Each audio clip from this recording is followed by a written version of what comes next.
샬롬 샬롬. 비가 많이 오고 있습니다. 또 비가 많이 오는 가운데도 이렇게 우리 성도님들 하나님 앞에 나와 예배드림을 감사드리고 또 가정에서 예배드림을 감사드립니다. 이럴 때일수록 더욱더 하나님을 향한 마음을 바로 세우고 우리의 메마르던 마음에 단비가 되어서 귀한 열매를 맺을 수 있는 축복의 시간이 되기를 바랍니다. 맥주 감사주일입니다. 첫 열매의 결실을 하나님 앞에 감사로 드리는 그런 절기입니다. 무엇이 있을까라고 생각했는데 참 많이 있는 것 같습니다. 우리가 보지 않았던 것들도 이 시간을 생각해 보면은 있었고 그 있음을 통해서 하나님 앞에 감사를 드릴 수 있었다는 것은 정말로 하나님의 은혜가 아니면 아니었구나라는 생각을 합니다. 오늘 다윗의 이야기를 통해서 우리가 어떻게 정말 진정으로 감사를 드릴 수 있는 그런 성도의 모습으로 살 수 있을까? 이런 모습에 우리의 영혼들이 새롭게 힘을 얻어서 바르게 가는 그 길이 우리 성도들의 길이 되기를 주의를 축복합니다. 그래서 제목을 하나님의 용서와 회복의 은혜. 하나님의 용서와 회복의 은혜. 하나님은 나단을 통해서 다윗을 책망하셨습니다. 무엇보다 다윗의 그 거짓된 평안함을 깨뜨리셨다는 것입니다. 죄를 짓고 밧세바를 범하고 난 다음에 자신의 모든 것이 아니로 모두 모르겠다라는 생각으로 행하고 편안함을 가질지 모르지만 하나님께서는 나단을 통하여서 다윗의 죄를 낱낱이 또한 그 죄를 깨닫게 해 주셨습니다. 어찌 보면 그런 생각도 하지 않았던 자신을 자신 타당성으로 만들어서 편안함을 느꼈던 다윗의 그 평안함을 깨트려 버렸습니다. 구체적으로 어떤 것이 잘못됐다라는 것을 하나님께서는 다윗에게 책망의 길을 보여주셨습니다. 다윗은 그것을 통해서 무엇보다 내 죄는 어떻게 알 수 있을까? 다윗은 그 죄를 은밀하게 그 죄를 감추려고 했습니다. 밧세바를 데리고 온 충복 외에는 다른 사람들 모를 거다라고 생각을 했습니다. 그런데 이 모든 상황들, 은밀히 지었던 죄, 그 마음속으로 품어서 행동으로 옮겼던 것, 자신의 충복을 시켜서 밧세바를 데리고 왔던 것, 이 모든 것이 아무도 모르겠다라고 생각했지만 하나님께서는 그것을 보셨다는 겁니다. 오늘 본문 말씀에 보면은 12장 12절에 너는 은밀히 행하였으나 나는 온 이스라엘 앞에서 백주의 이 일을 행하리라 하셨나이다 하니 너는 은밀히 행하였으나 우리 삶 속에서 우리가 정말 은밀히 행하는 죄들이 참 많이 있습니다. 겉으로는 밝은 표정하고 있지만 속에는 어두움의 빛이 우리를 가리고 있다는 것을 보게 됩니다. 은밀히 행하는 죄 얼마나 많이 있습니까? 2021년도를 살아오면서 이렇게 살면 안 되겠지. 하나님의 은혜 가운데 감사로 우리가 무엇보다 채워가면서 기쁨으로 살아야 되겠지.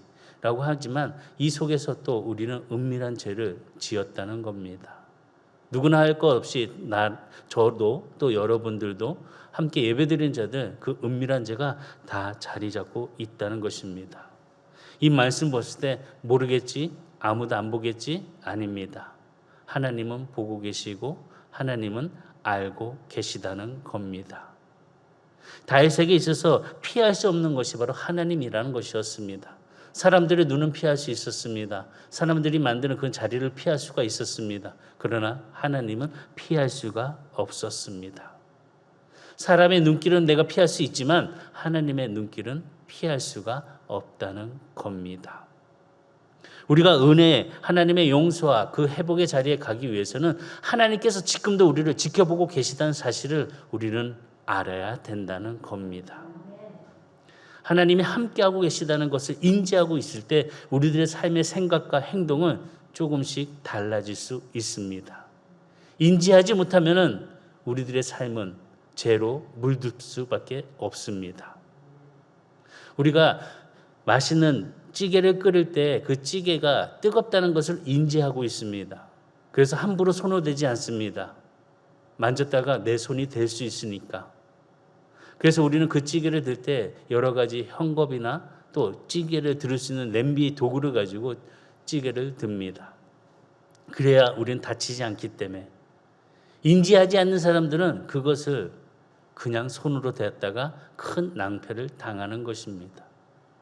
이처럼 우리들의 삶 속에 하나님이 우리와 함께 계시고 우리를 지켜보고 계시고 우리와 동행하시는 그 모든 일 속에 그 인지함이 있는 자에게는 은밀한 죄를 짓지 않는다는 것입니다. 그 은밀한 생각을 하지 않는다는 것입니다. 하나님 앞에 서 있다는 사실을 기억하시기를 주의를 축복합니다. 너무나도 잘 알고 있는 코람데오 하나님 앞에 그 앞에 서 있는 우리들의 모습이 어떠한 모습인지 이 맥주 감사절을 통해서 이 감사해야 되는 모든 것들이 혹여라도 2021년도, 2020년도 코로나 때문에 감사하지 못했던 불평과 불만이 가득 차서 어찌할 수 없는 그런 원한으로 가득 차 있지는 않는지 오늘 이 시간에 하나님이 나와 함께 하시고 어느 곳에나 계시는 그 은혜가 우리를 붙잡아 보호하시고 보고 계시다는 사실을 기억하면서 감사 안에서 회복할 수 있는 성도가 되시기를 주의를 축복합니다. 하나님은 나단 선지자를 보내었습니다. 그래서 그 채찍을 다윗에게 깨달으라고 말씀해 주셨습니다. 그 속에서 다윗은 쓰러졌습니다. 그리고 고백을 합니다. 13절에 보면 다윗이 나단에게 이르되 내가 여호와께 죄를 범하였노라. 내가 여호와께 죄를 범하였노라. 인정한다는 거 정말 쉬운 일이 아닙니다. 우리의 삶 속에서 자신의 죄를 인정한다는 거 정말 쉬운 거 아닙니다. 자기를 감추려고 하고 자기의 죄를 타당성으로 만들어버리고 내가 이래서 자기 형편을 이야기하면서 그 죄에 대한 것은 우리가 무섭게 생각하지 않습니다. 오늘 이 시간 주님 앞에 서 있는 모든 성도들, 우리 안에 있는 은밀한 죄, 내가 주님 앞에 죄를 지었다면 그것을 고백하시길 바랍니다. 내가 주님께 범죄하였습니다. 죄를 범하였습니다. 나의 죄 때문에 우리 가정이 불화가 일어났습니다. 나의 죄 때문에 여러 가지 상황이 잘 풀어지지 않았습니다. 나의 죄 때문에 서로 인과관계가 끊어졌습니다. 나의 죄 때문에 하나님과의 관계가 끊어졌습니다. 이런 죄의 관계를 우리가 진실한 고백 속에서 우리가 주님 앞에 드릴 수 있는 입술의 기도가 되기를 주의로 축복합니다. 다윗은 이런 죄의 고백을 시편 51편에 자신의 죄에 대한 고백을 찬양으로 하나님 앞에 드렸습니다. 시편 51편에 보면 그의 고통과 그의 간구와 그의 회개가 가득 채워져 있는 것을 보게 됩니다. 그 속에서 우리는 그 말씀을 깨달아야 되는 것은 뭐냐? 죄를 회개하는 자에게 하나님께서는 용서해 주시고 그를 품어 주신다는 겁니다. 오늘 우리는 주님의 품에 있어야 됩니다. 죄를 회개함을 통하여서 진실함의 고백 속에서 우리는 주님의 품에 있어야 되는 것입니다. 죄를 구하지 못한다면 우리는 주님의 품에 머무를 수가 없습니다. 매 주일마다 우리는 주님 앞에 고백을 합니다. 십계명을 우리가 외우면서 하나님 앞에 우리의 삶의 거울을 비춰보면서 거짓된 것과 제약된 것과 더러운 것을 씻어내기 위해서 기도를 합니다. 그런데 이 기도가 진정으로 하는 기도의 자가 별로 없다는 것입니다. 그냥 형상적으로 하는 그런 모습을 갖고 있습니다. 내가 어떤 기도하고 있는지도 모르게 그냥 소리만 내는 자가 있습니다. 진정으로 회개하는 모습이 아닙니다. 하나님 안에 거하는 모습이 아닙니다. 정말 우리의 삶 속에서 하나님 말씀을 비춰 죄를 고백할 수 있는 참회의 기도자가 되시기를 주의를 축복합니다. 이렇게 하면 안 되지. 바르게 해야지. 하나님의 말씀에 귀 기울일 수 있는 우리 성도가 되어서 이 어려운 시국을 은혜 가운데 잘 이기고 승리하는 자가 되시기를 주의를 축복합니다. 하나님은 무엇보다 우리에게 인자하신 하나님이십니다. 하나님의 인자하심이 그 은혜 가운데 우리가 머무를 수 있다는 것입니다. 그럼을 통해서 하나님은 우리를 용서해 주시고 또한 그 속에서 회복의 은혜를 주신다는 것입니다. 시편 51편 1절과 3절까지 말씀을 보면은 하나님이여 주의 인자를 따라 내게 은혜를 베푸시며 주의 많은 긍휼을 따라 내 죄악을 지워 주소서. 나의 죄악을 말갛게 씻으시며 나의 죄를 깨끗이 제하소서. 무릇 나는 내 죄가를 아오니 내 죄가 항상 내 앞에 있나이다. 이처럼 다윗은 자신의 죄에 대해서 진실하게 고백을 하였습니다. 회개를 하였습니다. 얼마나 감춰야지 우리가 편안하겠습니까? 얼마나 숨겨야지 우리가 편하게 산다고 생각을 하십니까? 숨기지 않고 감추지 않고 하나님 앞에 진실함에 그 회개의 고백을 통하여서 참 자유를 누리시기를 주의로 축복합니다. 맥주 감사주일 첫 열매가 없다고요? 얼마나 많이 있는데요. 지금 돌아보면 얼마나 큰 감사가 있는지 모를 정도입니다. 이런 힘든 시국에도 우리가 하나님 앞에 예배드릴 수 있도록 우리의 마음을 주장해 주시고 또 이 자리에 나와서 또 집에서 방송으로 하나님 앞에 예배드릴 수 있는 그 자체만으로도 우리는 감사라는 것입니다. 하나님의 은혜 가운데 우리의 모든 죄를 이 시간에 다 낱낱이 구하면서 하나님 앞에 뜻을 구할 수 있는 그 뜻 안에서 함께 행할 수 있는 성도, 바로 그런 모습을 가지시기를 주의를 축복합니다.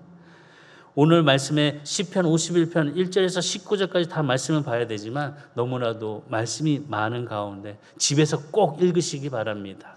그리고 자신을 비추면서 나의 죄도 용서하여 주옵소서, 나의 죄를 구합니다, 이렇게 기도하시기를 주의를 축복합니다.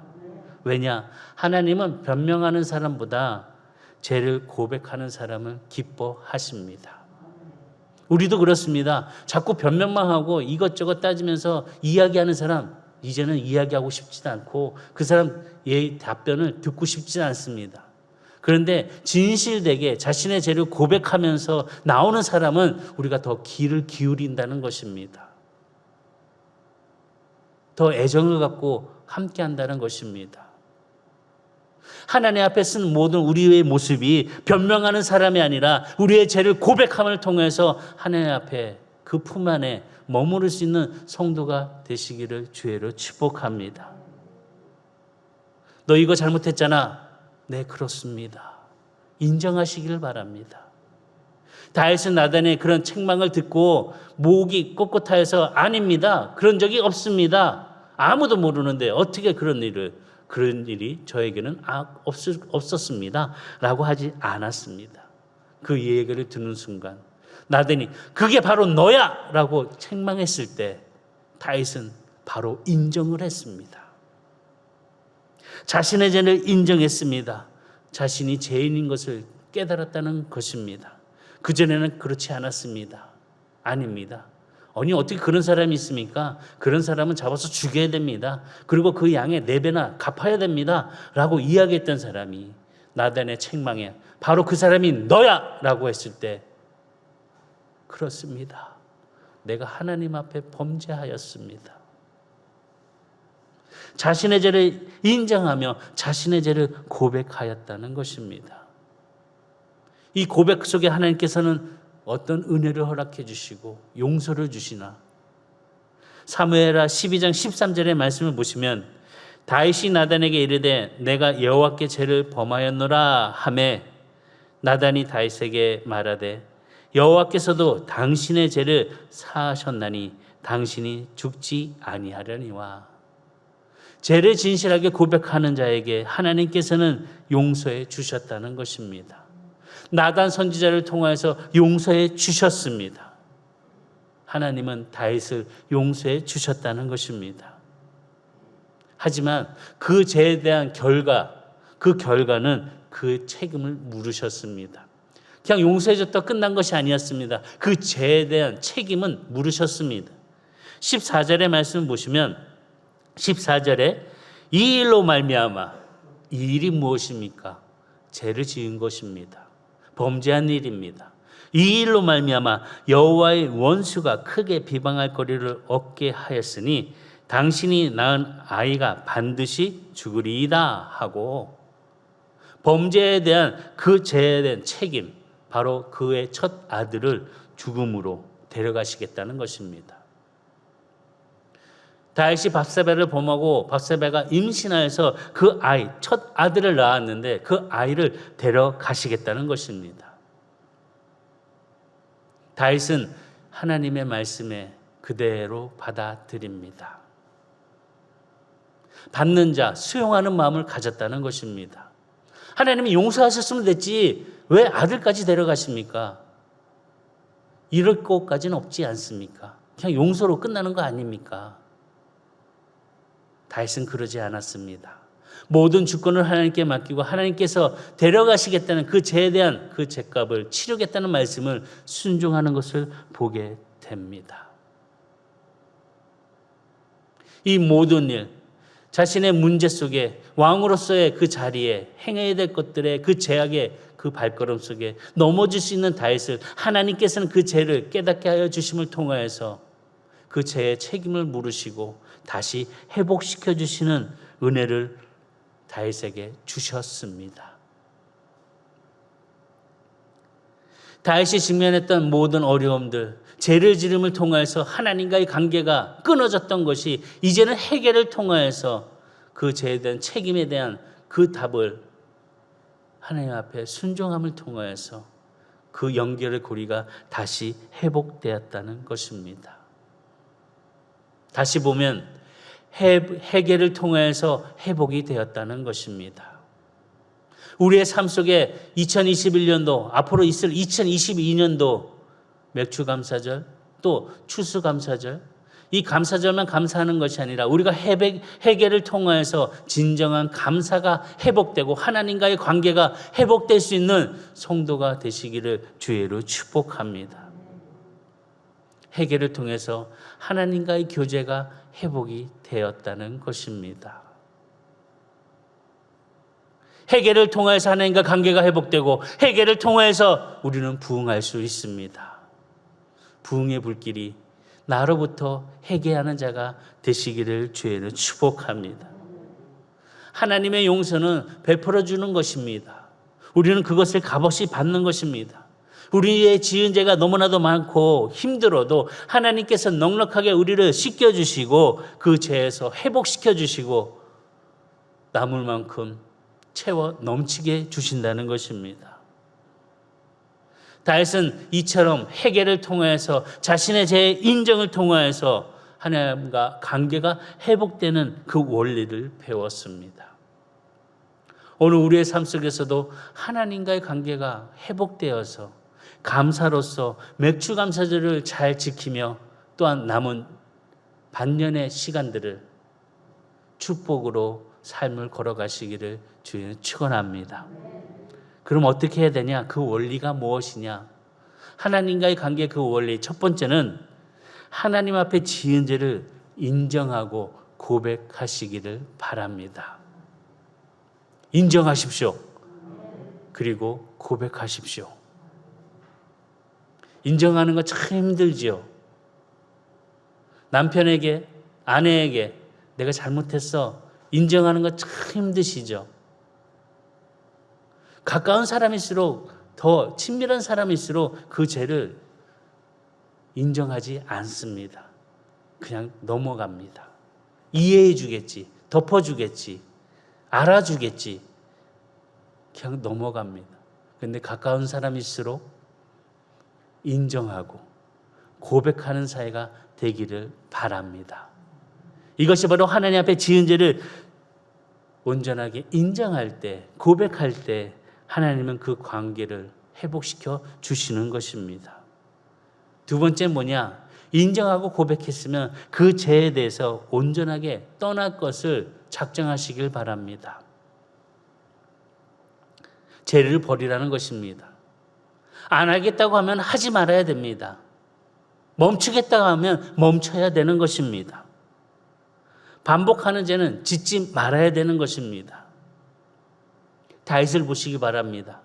밧세바와 함께 더불어서 범한 간음죄와 그 모든 일에 살인을 저질렀던 그 마음, 회개한 후로는 다시는 그런 일을 범하지 않았습니다. 이것이 진정한 회개이고 진정한 고백이며 죄에서 떠난 자의 모습이라는 것입니다.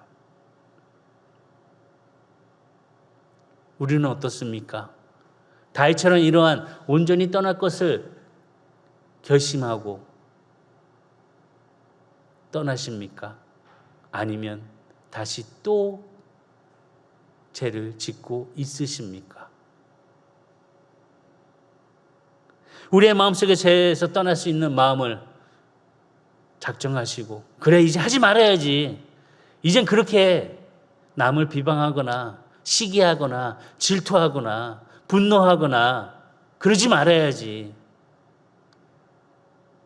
죄에서 떠난 자가 되시기를 바랍니다. 그것이 하나님과의 관계가 회복되는 것입니다. 세 번째는 상하고 통회하는 마음으로 회개하라는 것입니다. 다윗은 상하고 통회하는 마음으로 회개를 하였습니다. 하나님이 받으시는 자의 제사는, 예배는 상한 마음이라고 우리는 잘 알고 있습니다. 겸허한 자세를 가지라는 것입니다. 거짓된 입술로 예배드리지 말라는 것입니다. 거짓된 입술로 기도하지 말라는 것입니다. 회개하지 말라는 것입니다. 감사하지 말라는 것입니다. 상하고 통회하는 마음으로 그런 제사를 받아주신다고 말씀해 주셨습니다. 시편 51편 17절의 말씀 보면 다윗이 이렇게 고백을 합니다. 하나님께서 구하시는 제사는 상한 심령이라. 하나님이여 상하고 통회하는 마음을 주께서 멸시하지 아니하시리이다.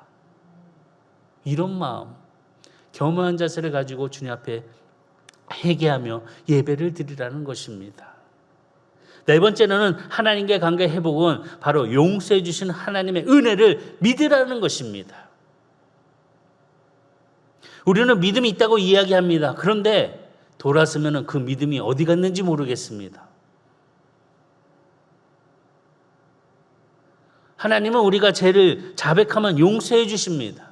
다윗이 고백했던 시편 51편의 그 말씀들처럼 자신을 하나님의 죄에서부터 정결케 해달라고 기도하는 그 모습 속에 모든 죄악을 지워달라고, 모든 죄를 용서해달라고, 나를 죄에서 건져달라고 기도하는 모습 속에서 하나님의 은혜를 구하는 다윗을 보게 된다는 것입니다. 다른 것이 아니었습니다. 다윗은 하나님의 은혜를 믿었습니다. 믿었기 때문에 그 죄를 용서를 받고 새롭게 출발할 수 있는 자가 되었다는 것입니다. 믿으시기 바랍니다. 믿음으로 하나님과 관계가 회복되기를 주의는 축복합니다. 믿음으로 서로 용서하시기 바랍니다.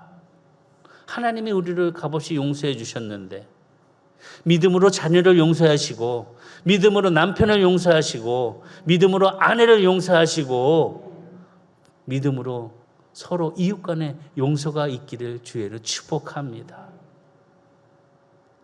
다윗은 이런 마음으로 새롭게 출발하는 모습을 가졌습니다. 그래서 다윗은 그 은혜를 찬양할 때마다 자신의 죄를 용서해 주신 하나님께 감사의 은혜를 노래를 했습니다. 시편 103편 2절과 3절에 보면 내 영혼아 여호와를 송축하며 그의 모든 은택을 잊지 말지어다. 그가 내 모든 죄악을 사하시며 내 모든 병을 고치시며. 이 은혜에 대한 찬송을 다윗은 끊이지 아니하고 그가 늘 하나님을 찬양할 때마다 고백을 하였습니다. 시편 103편 10절과 12절의 말씀 또 보면 우리의 죄를 따라 우리를 처벌하지는 아니하시며 우리의 죄악을 따라 우리에게 그대로 갚지는 아니하셨으니 이는 하늘이 땅에서 높음같이 그를 경외하는 자에게 그의 인자하심이 크심이로다. 동이 서에서 먼 것 같이 우리의 죄가를 우리에게서 멀리 옮기셨으며. 자신을 용서해 주신 그 하나님의 은혜에 대한 찬송이 늘 다윗에게는 마음으로 하나님 앞에 감사를 드렸다는 것입니다. 다시 얘기하면 하나님 은혜 가운데 거하고 있었습니다. 죄에 묶인 자가 되지 않았습니다. 죄에서 자유를 누렸습니다. 참된 기쁨을 가지고 찬양하는 다윗이었다는 것입니다. 하나님의 용서를 믿고 값없이 용서해 주신 그 은혜가 하나님의 은혜 때문이라는 것을 다윗은 행복함에 인생을 살 수 있었다는 것입니다. 하나님의 축복은 바로 이처럼 용서의 축복으로 우리에게도 이루어진다는 사실을 기억하고 맥주 감사주의 감사를 기억하면서 우리의 죄를 낱낱이 회개함을 통하여 하나님과의 관계가 바르게 쓰는 저와 여러분들의 자리가 되시기를 주의로 축복합니다. 다윗의 회개를 담은 시편 32편을 한번 보시기 바랍니다. 용서받은 감격이 얼마나 잘 묘사가 되어 있는지. 32편 1절과 2절에 보면 허물의 사함을 받고 자신의 죄가 가려진 자는 복이 있도다. 마음에 간사함이 없고 여호와께 정죄를 당하지 아니하는 자는 복이 있도다. 그 복 있는 사람이 누구냐? 바로 함께 예배드리는 우리의 모습이라는 겁니다. 또 32편 5절 시작. 내가 이르기를 내 허물을 여호와께 자복하라. 주께 내 죄를 아뢰고 내 죄악을 숨기지 아니하였더니 곧 주께서 내 죄악을 사하였나이다. 내 죄를 숨기지 아니하였더니 곧 주께서 내 죄악을 사하여 주셨다. 숨기지 않았답니다. 이런 은혜의 회복을 다윗은 늘 감사로 찬양을 하였습니다. 이 감사의 찬송이 우리 성도들에게도 마음속에서 입술로 외쳐지기를 주의로 축복합니다. 예수님께서 우리에게 주신 그 은혜, 바로 용서의 복음을 주시기 위한 은혜를 사도 바울은 무엇보다도 이 모든 상황들, 구약에서 주신 그 일들 속에서 다윗을 용서받은 자로 표현을 하면서 예수 그리스도의 그 용서를 말씀하고 있습니다.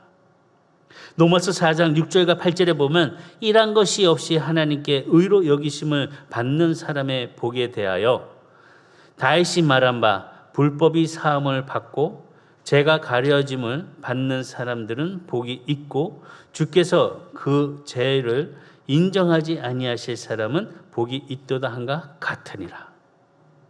다윗은 하나님의 용서와 은혜를 믿었습니다. 하나님의 회복의 은혜를 믿었다는 것입니다. 이 사실을 사도 바울은 증거를 하면서 우리의 삶 속에서도 그 용서의 그 보혈의 피, 예수 그리스도가 십자가에서 우리를 위하여 대신 짊어지신 그 고난의 피의 감사가 우리 삶에서 회복으로 일어서야 된다는 것입니다. 우리가 본문의 말씀처럼 다윗과 밧세바의 이야기의 핵심이 바로 그들의 죄에 있는 것이 아니라 그들을 용서하신 하나님의 은혜에 있다는 것을 감사해야 된다는 것입니다. 다윗의 죄가 아닌 것입니다. 어찌 보면 다윗이 지으는 죄, 우리보다 나을 것이 없습니다. 우리도 똑같이 그러한 죄를 짓고 있습니다. 마음으로 짓는 죄, 교만한 마음으로 교묘하게 짓고 있는 죄, 은밀하게 지은 죄, 그것을 포함한다면 다윗보다 더 죄를 짓는 우리의 모습을 발견하게 됩니다.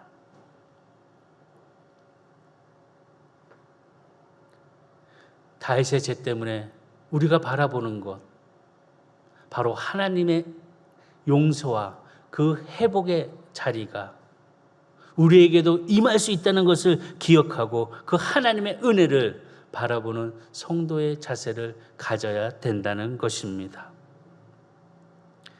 하나님의 은혜, 죄를 깨끗게 해주시고 용서해 주시고 이 사실을 우리는 바라봐야 된다는 것입니다. 자꾸 다윗과 밧세바의 그 범죄한 내용을, 그 기사를 자꾸 그것만 가지고서 이야기하는 것이 아니라 그 죄를 용서해 주시는 하나님의 은혜를, 하나님의 회복을 우리는 알아야 되는 것입니다.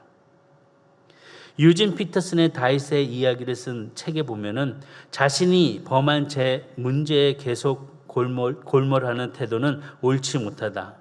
중요한 것은 우리의 죄가 아니라 우리의 죄에 대하여 하나님이 하신 일이다. 하나님이 하신 일. 여기에 우리는 용서를 받고 다시 회복하는 자의 모습으로 서야 된다는 것입니다. 근데 우리는 사람들의 죄 이야기를 즐겁게 합니다. 남의 죄를 흥미를 가지면서 이러쿵 저러쿵 하면서 남의 추한 모습을 자신은 깨끗한 척 이야기하는 모습이 있다는 것입니다. 자신의 죄 때문에 오히려 아파하는 것이 아니라 남의 죄를 즐거워하고 또 그 죄를 자신의 위로를 삼는 모습을 가질 수 있다는 것입니다. 우리는 이러지 말아야 됩니다. 우리 스스로 우리의 죄를 피하지 말고 우리의 죄 때문에 우리가 아파하고 우리가 회개하는 자리에 서야 된다는 것입니다. 그리고 우리가 흥미를 가져야 되는 것은 남이 짓는 죄, 세상에 짓는 죄에 대한 이야기를 떠들면서 소문을 내는 것이 아니라 우리 죄를 위해 하나님이 하신 일에 대한 감사가 있어야 되는 것입니다. 용서를 알아야 되는 것입니다. 회복이 있어야 되는 것입니다. 죄가 아니라 하나님의 은혜, 그 용서와 회복이라는 것입니다. 우리는 다윗과 밧세바의 이야기를 보면서 다윗도 열심히 열정을 내었고 또 하나님께서도 열정을 가진 것을 볼 수가 있습니다. 이 두 가지는 다른 것이었습니다. 다윗은 죄를 은닉하기 위해서 열정을 뿜었습니다. 그리고 죄를 가지고 짓기 위해서 열정적으로 사람을 보내었고 몰래 그 죄를 짓는데 머리를 썼습니다. 그래서 간음을 하였고 또 밧세바의 남편 우리아를 죽이는 그 살인죄까지 짓는 모습에 열정적이었습니다. 그러나 하나님의 모습은 달랐습니다. 나단 선지자를 보내어서 그 죄를 용서하기 위해서, 죄를 알게 하기 위해서 열정적으로 깨닫게 하기 위한 하나님의 계획이 그 자리에 있었습니다. 우리는 어떤 모습으로 열정적으로 살아가고 있습니까? 죄를 감추기 위해서 이 죄를 어떻게 하면은 또 다른 것으로 막을 수 있을까? 그 죄가 또 다른 죄를 또 만들고 하는 그런 모습인지,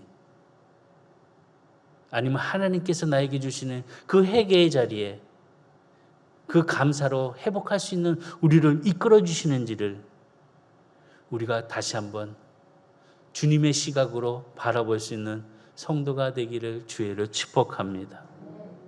하나님이 나단 선지자를 보내서 다윗의 죄를 물으시고 용서해 주신 것처럼 하나님은 우리에게 예수 그리스도를 보내주셔서 우리의 죄를 용서해 주시고 우리를 건져 주셨습니다. 건져 주신 것만이 아니라 우리를 자녀 삼아 주셨습니다. 그 은혜를 우리가 깨달아야 되는 것입니다. 갈라디아서 4장 4절에서 5절에 보면 때가 참에 하나님이 그 아들을 보내사 여자에게서 나게 하시고 율법 아래에 나게 하신 것은 율법 아래에 있는 자들을 속량하시고 우리로 아들의 명분을 얻게 하려 하심이라.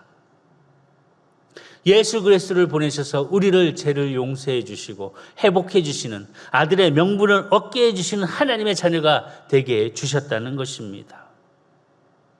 우리는 이 모든 하나님의 은혜 속에 회복하면서 그 자리에 진실함으로 함께 있을 수 있는 성도가 되시기를 주의를 축복합니다. 하나님께서는 밧세바와 함께 했던 그 모든 죄값, 그 첫 아들을 죽이셨습니다. 그것이 바로 다윗의 죄값이었습니다. 죄를 사하시는 것, 구약에는 핏밖에 없었습니다. 예수님의 피가 다윗의 핏값뿐만이 아니라 바로 우리의 죄값을 대신 지불하셨던 사실을 우리는 기억해야 되는 것입니다. 예수님께서 나를 위해 그 피를 흘려 주셨습니다. 나의 죄를 위해서. 우리를 그 죄에서 완전히 자유를 주시기 위해서, 용서해 주시기 위하여 그 피를 흘리셨다는 것입니다.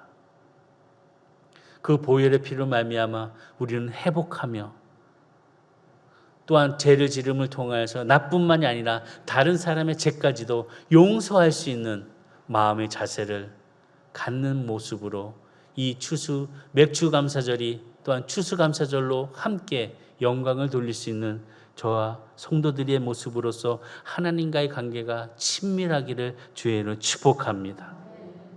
이런 친밀함 속에 기다리고 있는 그 마음의 소망들, 문제의 해결들, 그 기다렸던 계약들, 그 기다렸던 자녀의 회복들, 그 기다렸던 치유의 모습들, 바르게 쓰는 성도가 되기를 주의 이름으로 축복합니다. 하나님의 나라를 유업으로 삼아주시고 또 우리를 상속자로 삼아주셨다고 갈라디아서 4장 6절과 7절에 보면, 너희가 아들임으로 하나님이 그 아들의 영을 우리 마음 가운데 보내사 아빠 아버지라 부르게 하셨습니다. 그러므로 내가 이후로는 종이 아니요 아들이니 아들임은 하나님으로 말미암아 유업을 받는 자니라. 우리가 해야 될 것 바로 회개라는 것입니다. 회개한 후에 하나님의 용서와 그 회복의 은혜가 우리에게 임했던 사실을 믿고 그 믿음 안에서 새 출발할 수 있는 성도들이 되기를 주의 이름으로 축복합니다. 예수님께서 십자가에 달려 보혈의 피로 우리를 깨끗이 씻어주시고 3일 만에 부활하시면서 우리에게 보혜사 성령님을 보내주셨습니다. 그 성령님으로 말미암아 우리의 삶 속에서 함께 동행함을 깨닫고, 주님 감사합니다. 감사합니다. 감사합니다. 그런 마음의 진실함에 고백이 되시기를 주의 이름으로 축복합니다. 말씀 맺겠습니다. 다윗과 바세바 이야기, 그 죄가 얼마나 무서운가를 우리는 알아야 되는 것입니다. 그 죄를 지으면 그 죄값을 분명히 치러야 되는 것입니다. 첫 아들을 하나님께서 데려가셨습니다. 그러고 난 다음에 그는 하나님 앞에 회개함의 그 일 속에서 믿고 나아갔을 때 하나님은 용서로 회복해 주시는 은혜를 허락해 주신 것을 보게 됩니다. 우리가 잘 알고 있는 솔로몬이 바로 그 회복의 열매로 다윗에게 주셨다는 것입니다. 우리의 모든 것, 하나님의 은혜 속에 그 용서와 기쁨을 가지고 오늘의 삶도 일어날 수 있는 저와 여러분들이 되어서 삶의 즐거움이 넘치는 믿음의 공동체, 임마누엘 가정 되시기를 주의 이름으로 축복합니다. 하나님께 인도받는 모든 일, 무엇보다 우리 성도들이 은혜 받은 자의 모범으로, 또 복음을 경험한 사람들의 모범으로 우리가 이 상황 속에서 모든 것들을 이뤄갈 수 있는, 다윗에게 임했던 그 충만한 은혜의 회개의 용서가 우리 성도들에게도 함께 이루어짐을 통하여서 맥주감사절의 절기가 정말로 감사로 드려질 수 있는 이 날이 되기를 주의 이름으로 축복합니다. 감사하십시오. 감사하는 자가 되시기 바랍니다. 진실함에 우리 성도들의 모습이 하나님 앞에 영광이 되는 기쁨이 되기를 주님의 이름으로 축원합니다. 기도하시겠습니다.